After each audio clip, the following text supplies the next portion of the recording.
Look at these beauties. So I planted 2 beans to each pod and then cut one to select for the strongest.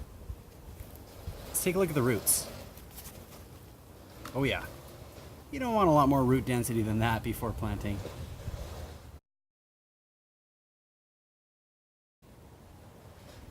I could nestle my comfortably into that. You know, I deliberately wait until this time of day to transplant at this time of year because it's hot. There's a high rate of evaporation and evapotranspiration through the leaves of the plants. If I'd put these in like 2 days ago when it was so cold and windy, they would be so stressed. You'd start to see them yellowing.